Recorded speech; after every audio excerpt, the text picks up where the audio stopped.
Voilà, chers tous, nous vous disons merci de nous rester fidèles. Bonjour, bonsoir.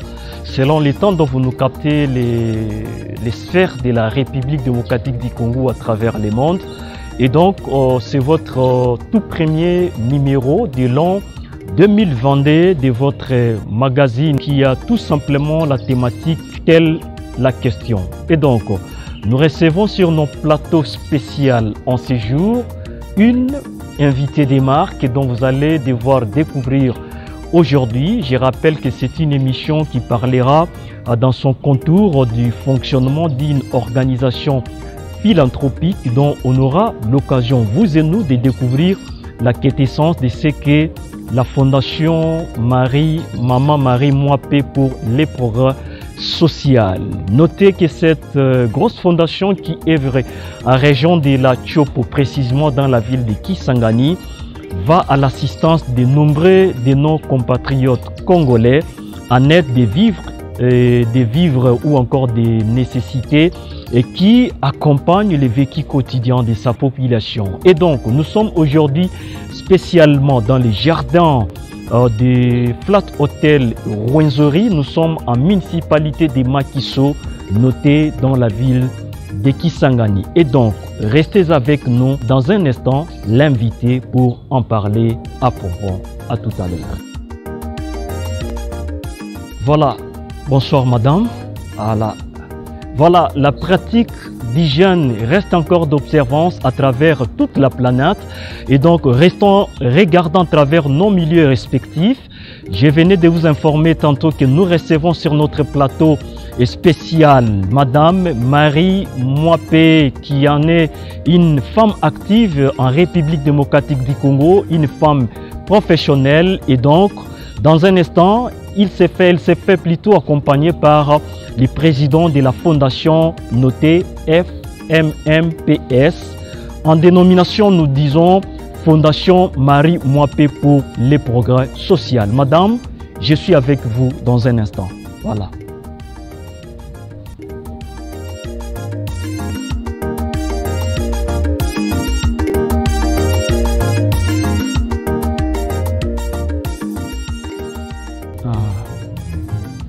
Voilà, madame, la place.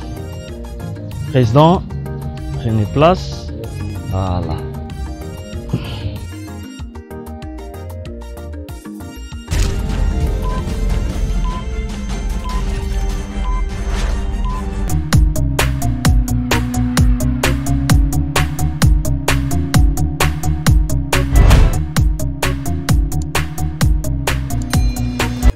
Mesdames, Mesdemoiselles et Messieurs, je suis Jason Diedonello, c'est votre présentateur du quotidien. Ce grand plateau avec comme thème, c'est-elle la question? Et donc, je disais que nous sommes spécialement au jardin de l'hôtel Rwenzori dans la ville de Kisangani. Maman Marie Mouapé est déjà avec nous. Vous allez découvrir c'est quoi la vision, c'est quoi les fondements ou encore les motivations qui lui ont poussé à pouvoir lancer cette importante structure philanthropique dans la ville de Kisangani, qui notait avec son petit stylo sur calepin papier, qui ne travaille pas seulement pour les Boyomais, mais aussi pour toute la population de la province de Tchopo, la République démocratique du Congo, parce qu'elle nous a avoué dans les acarbires, encore dans les off, dans les making de cette émission, elle nous a parlé de comment la vision de cette fondation va aller au-delà des limites provinciales, au-delà de la République démocratique du Congo. Question de tenir ferme, mais aussi de faire confiance à cette dame congolaise de son État qui veut bien, par amour, sauver des milliers de Congolais dans notre pays. Maman Marie, nous sommes déjà avec vous et donc je vous reçois. Quelle est la bonne manière de vous présenter au grand public qui vous suit en ce moment? Merci, monsieur le journaliste. On m'appelle Maman Marie Mouapé. Je suis mariée avec un seul époux.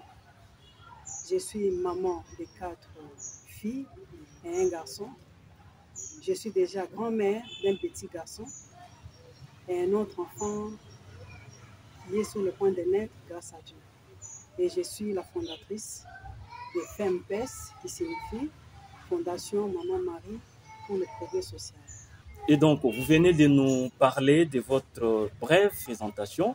Et maman, déjà, dites-nous quelle est la santé de la Fondation FMPS. Voilà. On aura le temps de nous habituer. La FEMPES, qui signifie Fondation Marie Mouapé pour le progrès social, se porte bien. Elle a déjà son président, qui est déjà avec moi sur le plateau. Elle a 2 vice-présidents et le collège de conseillers. Donc, on peut dire que vraiment la Fondation Maman Marie pour le progrès social se porte en bonne santé. Alors, madame, nous sommes en plein 2022 déjà. Et donc, la Fondation FMPS, voilà, ça va venir. A eu le temps de travailler à travers la ville de Kisangani. On vous a vu sur terrain. Je m'en souviens, ces jours-là, nous étions présents. C'était une grosse activité à l'esplanade de la grande poste de la ville de Kisangani. Vous pouvez nous parler au moins de ce qu'avait été cette activité. Merci. La FEMPES, qui signifie Fondation Marie Mouapé pour le progrès social, a vu le jour dans la province de la Tchoko, principalement dans la ville de Kisangani, à la grande poste. Tout le monde connaît l'endroit, où nous avons été honorés par la présence de plusieurs invités, y compris nos invités de marque. Pourquoi invités de marque? Parce que ce sont les populations cibles que la Fondation s'est choisie pour travailler ensemble.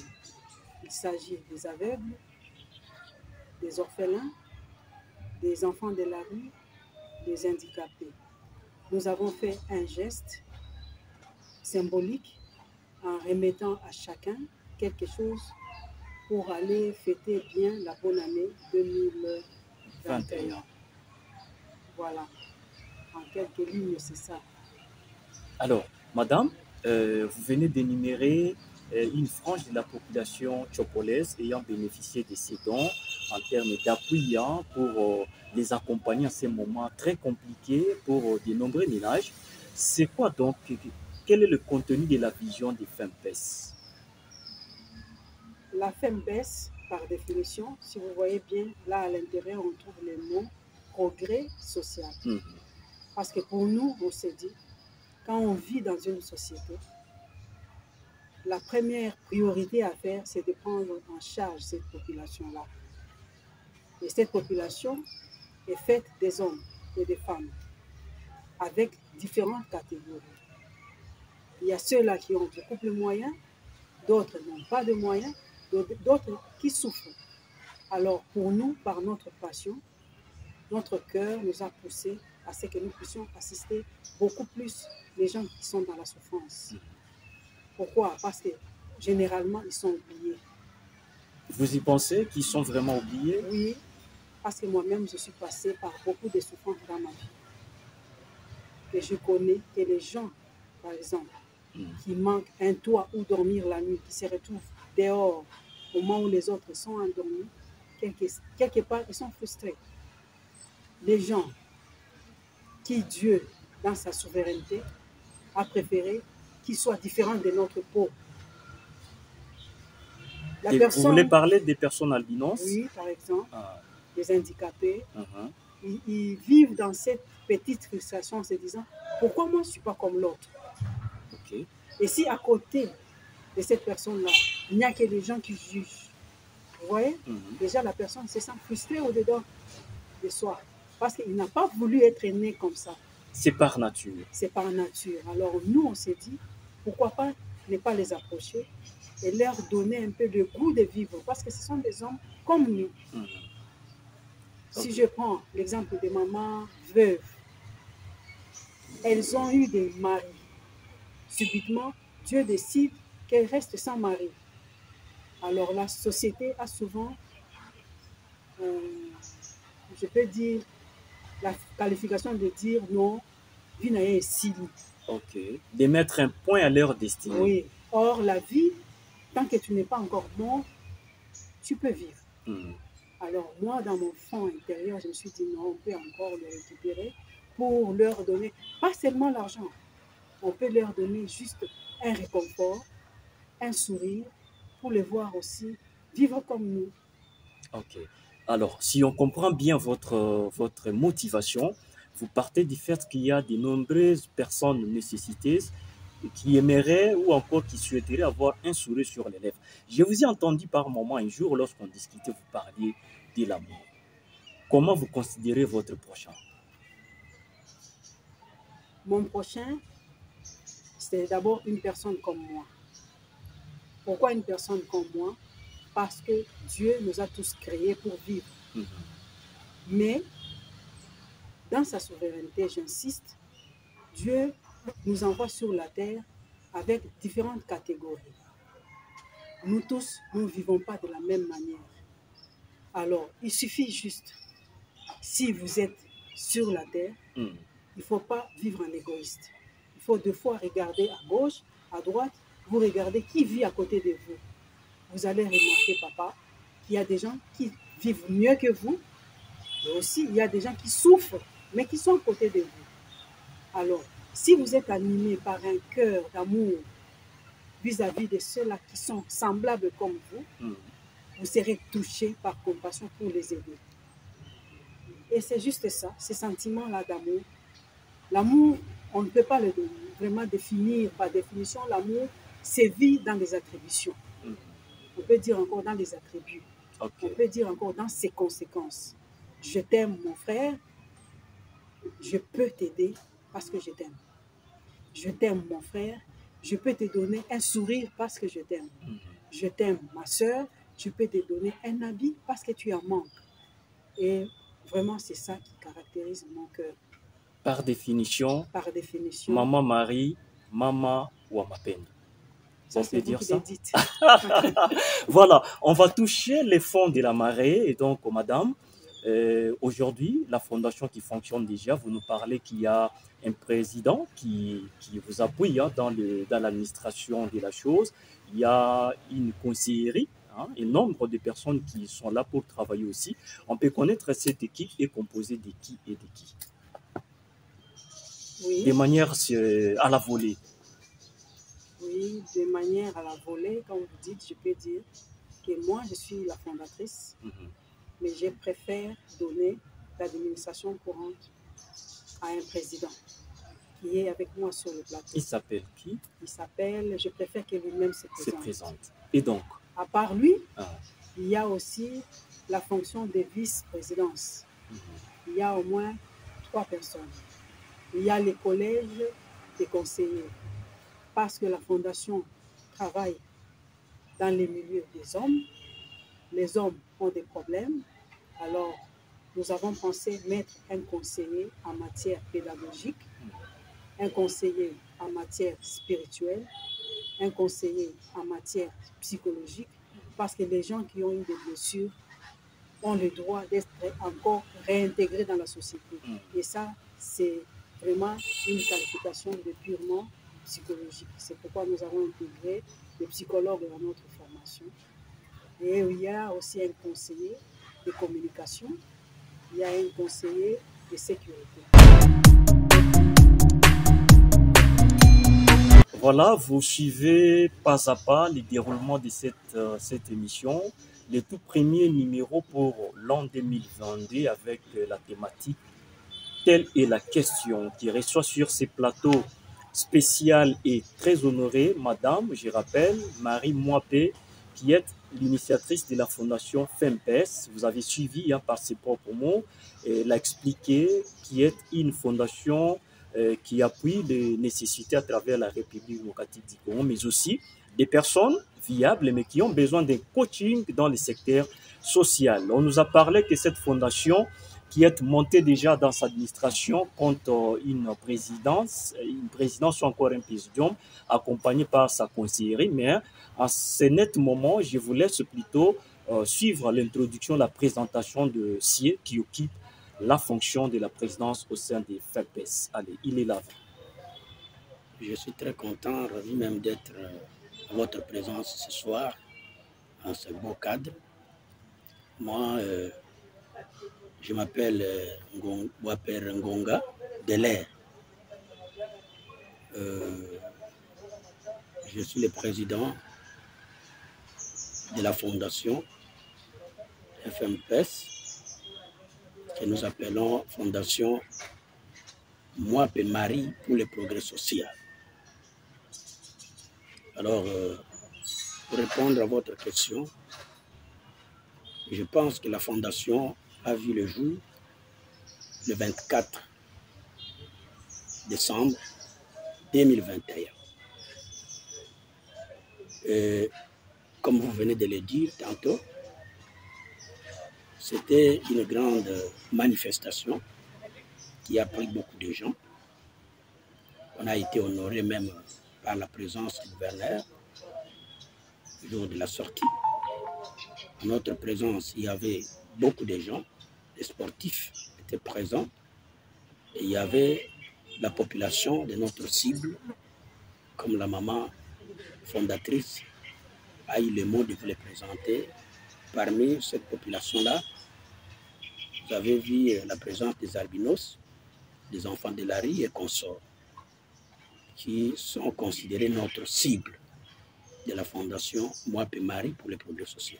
Et donc, nous tendons déjà vers la fin de ces magazines spéciaux FMPS. Vous avez suivi. Maman Marie l'a si bien expliqué, la vision, mis encore les fondements de la création de cette structure philanthropique qui œuvre déjà en région de la Tchoko. Lieu pour nous de lancer ces SOS envers les autorités compétentes de la place, envers les partenaires tant in-fine ou encore outsiders qui veulent bien accompagner cette fondation. Je disais, comme vous aviez suivi, le président a expliqué comment est née cette fondation. Il est aux côtés de Maman Marie. Maman Marie, une femme généreuse. La femme est pris du goût d'aider son prochain. La femme qui est sous la lumière évangélique chrétienne. La femme qui est sensible à la cause des Congolais. La femme qui veut à ce que ce pays change par le seul acte de l'amour. Maman Marie, comme vous aviez suivi, c'est comme la Madeleine du temps de Jésus. Elle s'est dit, le pain que j'en ai, je ne consomme pas que moi et ma petite famille restreinte, mais je vais partager dans l'assiette de ces Congolais qui veulent voir également les autres venir les aider. Le président a dit, et nous avons besoin de vos aides. Les numéros de contact sont là au bas de vos écrans. Appelez, mais encore les coordonnées de la fondation vous seront communiquées pour vous motiver, pour vous appeler, n'est-ce pas, ces SOS pour venir donner, prêter mes forces à Maman Marie. Et donc, nous y reviendrons, nous revenons vers elle pour nous en parler de ce que le bilan, d'abord de l'an 2021 pour ces actions qui ont eu à être menées au courant de l'année et qui viennent de s'achever, mais aussi pour des projets à venir. Madame, vous voulez bien nous parler du petit bilan qui a dominé, n'est-ce pas, le fonctionnement du FMPS durant l'année 2021? Oui, merci, monsieur le journaliste. Au cours de l'année 2021, la FMPS a connu juste un seul événement, qui est la sortie officielle. Et pour 2022, comme maintenant il y a un président pour la FMPS, je préfère que ce soit lui qui s'exprime ou qui nous explique ce qu'il compte faire avec tout son bureau pour l'année qui est en cours. Merci. Et donc, vous venez de suivre Maman Marie qui a dit par cette activité, de la grosse activité sur la sortie officielle des FMPS, qui en a été une activité très réussie. On a été là, on a vu des personnes à mobilité réduite, on a vu des sportifs, la jeunesse congolaise, on a vu des femmes actives et des femmes maraîchères. Nous avons vu des petits-enfants, des moineaux qui étaient là, qui ont eu à bénéficier des dons pour leur faciliter la vie en cette période festive. Et donc là, maintenant, nous passons notre micro au président de la fondation pour nous en parler, comme l'a dit Madame, l'initiatrice ou encore la génitrice de la fondation FMPS. Oui, merci, journaliste, pour la parole. Je vais d'abord reculer tout petit peu pour vous parler un peu de notre événement de 2021. Il y avait double événement. On a fait la sortie officielle qui était couplé à une visite de familles des Évrais, de veuves, et le même jour-là, nous avons eu l'occasion. Là, on était où? On était dans quel coin de la ville? Je reviens. C'est-à-dire que avant même d'aller au poste ou à la poste pour la cérémonie, nous étions obligés d'aller au cimetière Paradis. Là, c'est pour honorer, déposer un peu les germes de fleurs en faveur ou à l'honneur de notre fait quartier champion du monde, Kele Kele. Donc voilà l'amour qui nous a animés. Après là, nous étions partis distribuer des vivres aux personnes de 3e âge. Nous leur avons donné de quoi manger pour la fête de Noël. C'était fait le 24 avril. Donc, après là, nous sommes allés couper le repas pour symboliser maintenant l'entrée en fonction du début des activités de notre fondation. Nous allons inviter d'autres personnes de bonne volonté qui viendront pour nous appuyer également dans cette manifestation. En dehors du mois de mars, je pense que la Fondation Maman Marie Mouapé organisera au moins une activité par mois. Les enfants de la rue, un jour on peut les appeler pour les encadrer d'abord moralement. Ce jour-là, on peut préparer pour eux, ils mangent, on partage des idées. Notre objectif, c'est de l'intégrer, de les intégrer dans la société comme des bons citoyens. Nous allons inviter le vert, par exemple, ils peuvent venir, ils auront leur jour unique avec nous au cours d'un mois, on cause, on échange, on échange avec eux, on leur donne quand même des informations, comment ils peuvent se comporter dans la société, et nous allons leur apporter un appui, naturellement, de vivre, ainsi de suite. Nous pouvons appeler les albinos, c'est notre cible également. Ils peuvent venir, on peut leur donner par exemple des savons, des gels, ce qu'ils utilisent. Donc un calendrier chargé, n'est-ce pas, pour implémenter les contenus d'un programme dont FEMPES compte activer au courant de l'année qui vient. Oui, donc c'est ça notre programme, c'est ça notre calendrier. Donc chaque mois au mois, nous avons une activité qui sera organisée en faveur de ces gens-là. Quel serait votre mot de la fin pour aujourd'hui? Merci, monsieur le journaliste, parce que vous avez parlé du mot de la fin pour aujourd'hui. Parce que dans les jours à venir, nous allons encore nous revoir. Pour aujourd'hui, je ne peux que vous dire merci de m'avoir accueilli sur votre plateau. Voilà ce qu'a constitué ce tout premier numéro du magazine Grand Plateau, qui avait la seule question, telle est la question qui recevait ici, spécialement l'initiatrice de la fondation FEMPES, qui se faisait accompagner de son président. Vous aviez eu à suivre leurs interventions qui nous ont fixé sur les pourquoi de l'existence des FEMPES à travers la région de la Tchopo. Mesdames et messieurs, je vous dis merci. Toutes vos réactions sur son numéro. Au revoir.